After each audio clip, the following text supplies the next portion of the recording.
عليكم ورحمة الله مشاهدينا ومتابعينا على قناتنا على اليوتيوب سمارت تك للتكنولوجيا المعلومات. النهارده درسنا هنتكلم في حاجة مهمة قوي. قبل كده اتكلمنا عن ازاي انك تعمل اعلان ممول على الفيسبوك وتروج للنشاط بتاعك او للمنتجات بتاعتك علشان تستهدف جمهور كبير جدا. النهارده هنتكلم عن حاجه مماثله ليها والناس طلبتها مننا، وهو ازاي انك تعمل اعلان ممول على اليوتيوب. طبعا كلنا بنتفرج على فيديوهات على اليوتيوب وبيظهر قدامنا اعلانات تخص جوجل ادز، واللي هي بتظهر معاك في الفيديو ويجي يقول لك ممكن انك تعمل سكيب للاد بعد 4 ثواني. ازاي نعمل الاعلان بتاعنا يظهر على الفيديوهات دي، وازاي ان احنا نستهدف جمهور كبير جدا برضو على اليوتيوب، نروج لشغلنا او نروج لمنتجاتنا. هنشوف كل ده في الفيديو دون. يلا بينا عشان نعرف الطريقه ازاي. طبعا ما تنسوش السبسكرايب وتفعيل زر الجرس، وانكم تعملوا لايك وشير عشان الكلام ده بيدعمني جدا. يلا بينا.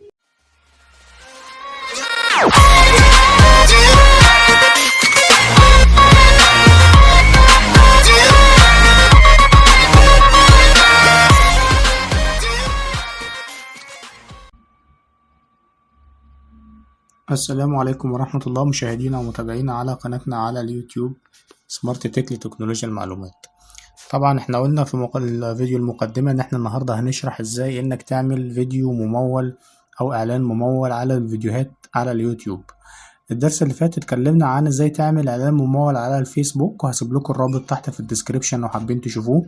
وباذن الله النهارده موضوعنا عن انك ازاي تعمل اعلان ممول على اليوتيوب، وده برضو شيء مهم جدا انك تروج لشغلك او انك تعلن عن منتجات انت بتبيعها او الكلام ده كله. طبعا حضراتكم كلكم عارفين ساعة تشغيل الفيديو على اليوتيوب ساعات بتظهر معانا اعلانات اثناء الفيديو وانت بتشاهده، وبيبقى يظهر لك ان انت ممكن تلغي الاعلان بعد 4 ثواني والكلام ده كله. الاعلانات اللي بتنزل دي ازاي بتنزل، وازاي ان الناس بتروج عنها، او ازاي انك تقدر تستهدف الجمهور بتاعك والكلام ده كله، هنشوف الفيديو ده ونعرف ازاي ان احنا نعمل اعلان ممول بطريقة سليمة على اليوتيوب علشان نروج لشغلنا والمنتجات بتاعتنا. يلا بينا. بسم الله. اول حاجة هنبدأ نفتح المتصفح بتاعنا، البراوزر بتاعنا، وهنخش على القناة بتاعتنا على اليوتيوب مثلا.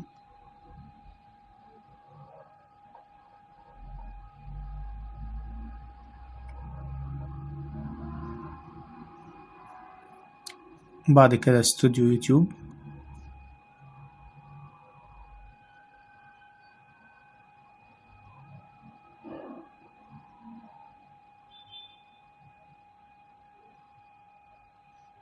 بعد كده الفيديوهات من على اليمين. هتبدأ تفتح معانا كل الفيديوهات اللي على القناة بتاعتنا. بنشوف الفيديو اللي احنا عايزين نعمله ترويج او نعمله تمويل، وليكن مثلا اول فيديو. كل اللي انا بقف قدامه كده بيظهر عندي الخيارات هنا في ال3 نقط اللي فوق بعض، بضغط عليها وبروح على كلمة الترويج. هيبدأ يحولني على جوجل ادز، بقوله get started.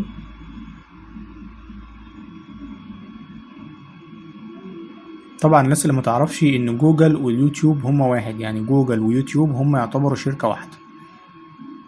فعشان اعمل اعلان على اليوتيوب طبعا هيحولني على جوجل ادز اللي هو المسؤول عن اعلانات جوجل عموما. هيبدأ يفتح معايا الصفحة دي فيها كل الخيارات بتاعة الاعلان بتاعتي. هيجي عند الاعلان بتاعي ويقول لي ايه انت عايز الاعلان بتاعك يظهر باي شكل. الخيار الاول دون اللي هو بيظهر معاك على الفيديو، زي ما قلنا ان لما يجي حد يكون مشغل فيديو يظهر معاه اجباري على الفيديو بتاعه ان هو ممكن يعمل سكيب للفيديو بتاعك او الاعلان بتاعك بعد 4 ثواني والكلام ده.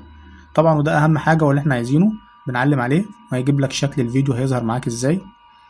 اهو ده لو انت فاتح الفيديو على حد فاتح فيديو على اليوتيوب بيظهر معاه بنفس الشكل ده، وكلمة سكيب ادز اهي ظاهرة معاك على اليمين، بيظهر معانا بنفس الشكل ده كده على الفيديوهات اللي الناس بتشاهدها. الخيار التاني ده لو انا عايزه يظهر في خيارات البحث او في ان هو يبقى ظاهر مع الفيديوهات اللي العميل بيشاهدها، مثلا حاجة تخص نفس الموضوع، فهو بيرشح الفيديو بتاعك ان هو يتفرج عليه بعد الفيديو اللي هو بيشوفه. ولكن دي مش هتبقى مستهدف كويس للجمهور اللي احنا عايزينه. الخيار الاول طبعا هو اللي يعتبر اقوى بكتير من الخيار التاني، ان هو يظهر اجباري على الفيديو بتاع العميل اللي هو بيشوفه. طيب خلاص اخترنا احنا طريقة الظهور. بعد كده بيقول لي انت عايزه يظهر على اليوتيوب وجوجل ولا اليوتيوب بس. بقول له يوتيوب بس عشان يركز الحملة بتاعته تبقى على اليوتيوب بس ويظهر على فيديوهات اكتر من ان انا اكون مختار الاوبشن الاول ان هو يظهر على اليوتيوب وجوجل. الاوبشن التاني ده يظهر على اليوتيوب بس، بيبقى التركيز بتاعه اقوى وبيظهر فيه فيديوهات اكتر. بعد كده بيقول لي حط الرابط اللي هيتحول عليه العميل لما يضغط على الاعلان بتاعك. يعني الاعلان بتاعنا يظهر على الفيديو اللي هو بيشاهده اجباري، لو عجبه الاعلان او حس ان الاعلان شده بيبدأ يضغط على الاعلان وهو بيتفرج على الفيديو عادي خالص، فيبدأ ينقله على المنتج، او ينقله على الويب سايت بتاعك، او ينقله على القناة بتاعتك لو انت عندك قناة عايز تروج لها. يعني على سبيل المثال مثلا انا عايز اعمل ترويج للقناة بتاعتي، فابدأ اخش على اللينك بتاع القناة بتاعتي اهو، اللي هو ده.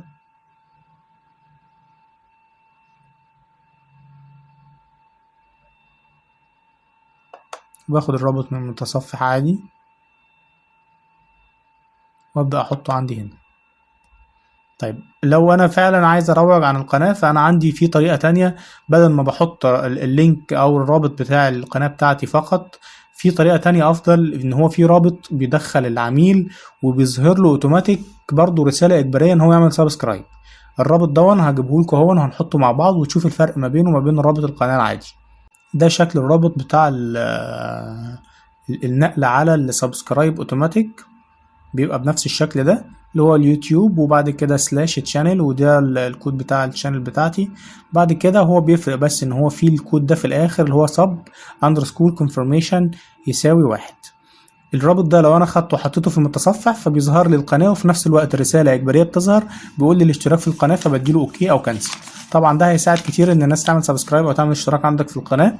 هسيب لكم برضو الرابط بتاع الكونفirmation ده، وانا هنسيبه لكم تحت في الوصف في الديسكريبشن بتاع الفيديو تحت، اللي عايز ياخده ويعدل عليه ويحط رابط القناه بتاعته، بحيث اللي يفتح القناه بتاعته يجيله الاختيار بتاع السبسكرايب اجباري. هو هناخده كوبي نروح نبص عليه في المتصفح، النتيجة بتاعته ايه لما بيتفتح.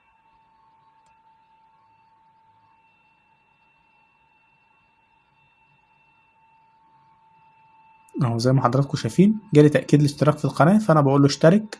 لو انا لسه زائر جديد او انا مش مشترك بضغط اوكي، فانا كده اشتركت. يبقى ده الفرق ما بين الرابط ده وما بين الرابط العادي. لو انا جبت الرابط العادي بتاعي اهو وفتحته، كل اللي هو هيعمله هيدخلني على القناة بتاعتي عادي خالص، ولي حرية اذا كنت اضغط اشتراك او لا والكلام ده. ما ظهرش معايا الرسالة. اهو الرابط ده تاني، نجربه تاني اهو قدامكم، وانا فتحته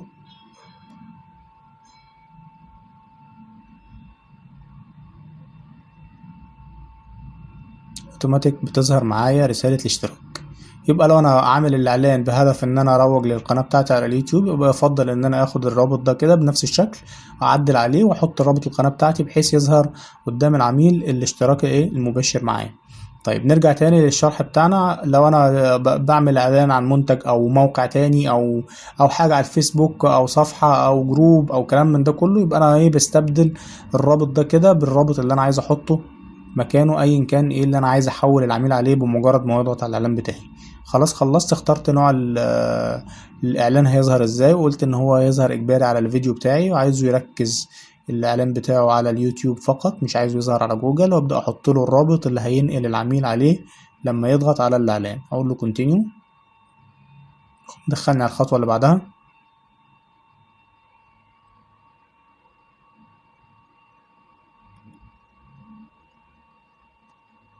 يبدا يقول لي اختار المكان اللي هيظهر فيه الاعلان بتاعك. لو انا عايزه مثلا وليكن في ايجيبت، بروح قايل له هنا كده ايجيبت، هيظهر في مصر كلها اهو. تمام.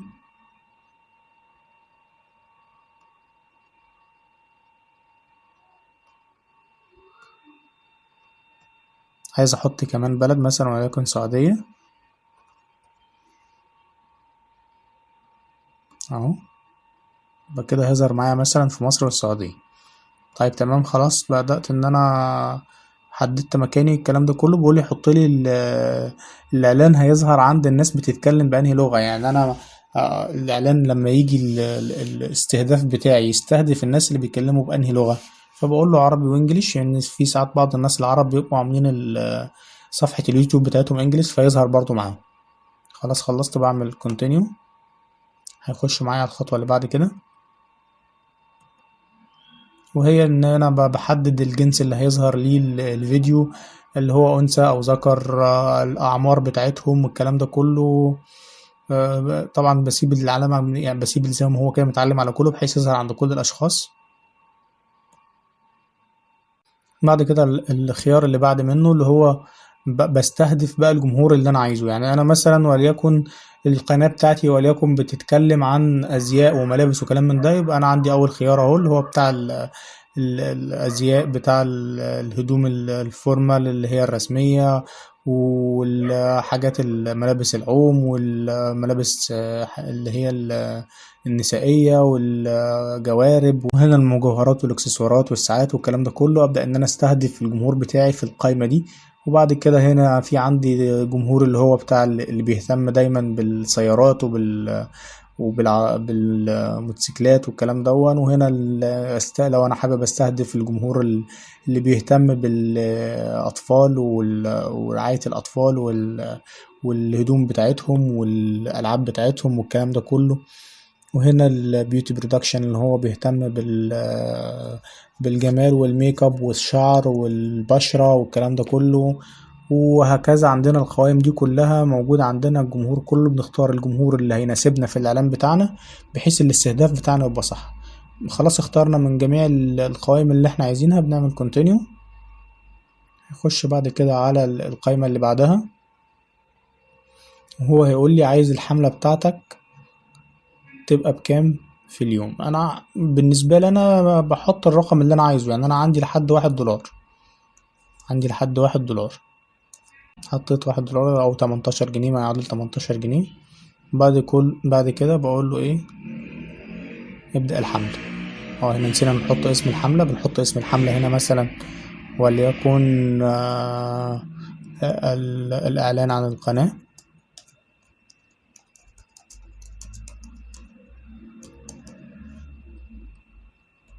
أبدأ أنزل تحت وأقول له إيه، ابدأ الحملة الإعلانية بتاعتي.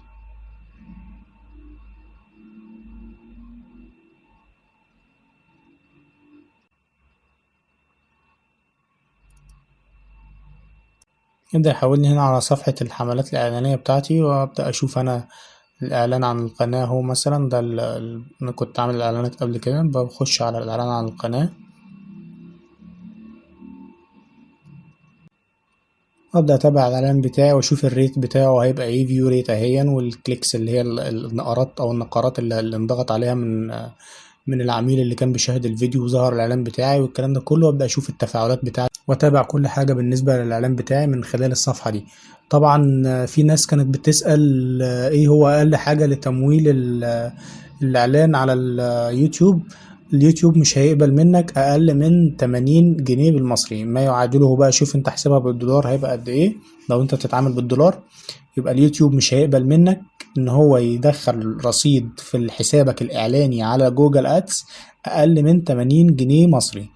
اقل من 80 جنيه مصري، هو دخل ال 80 جنيه انت بقى براحتك. اذا كنت انت هتعمل كل يوم ب 18 جنيه او ما يعادله $1 في اليوم، او هتعملهم $2 في اليوم او 3، او هتخلص ال $80 كلهم، 80 جنيه قصدي كلهم في يوم واحد، ده كله بيرجع لك. ولكن ان انت تحط رصيد في حسابك الاعلاني على اليوتيوب، طبعا هو ما ظهرتش معاه الخطوة دي علشان انا كنت مدخل قبل كده رصيد في حساب الاعلاني هنا، فما ظهرتش معايا. بالنسبه لك انت هتبقى ظاهره معاك خطوه واحده بس اخيره، يقول لك حط الفيزا عشان يبدا يسحب منها، وحط الرصيد اللي انت عايزه. فلو كتبت له 79 مش هيقبل معاك المبلغ، ولكن هيبدا يقبل معاك من اول ال 80 جنيه مصري وانت طالع. لحد هنا بينتهي درسنا، ويا رب يكون استفدنا وعرفنا ازاي نروج للمنتجات بتاعتنا او لقناتنا او للموقع بتاعنا ايا كان مكانه، وقدرنا ان احنا نستهدف الجمهور الصح، وقدرنا نختار نوع الاعلان الصح. وكل الكلام اللي احنا شرحناه يا رب يكون سهل وكل الناس استفادت. لو انت استفدت يا ريت ما تحرمناش من السبسكرايب، وتعمل تفعل زر الجرس، وتعمل لايك وشير علشان غيرك يستفيد وتدعمنا ان احنا نكمل. والسلام عليكم ورحمة الله.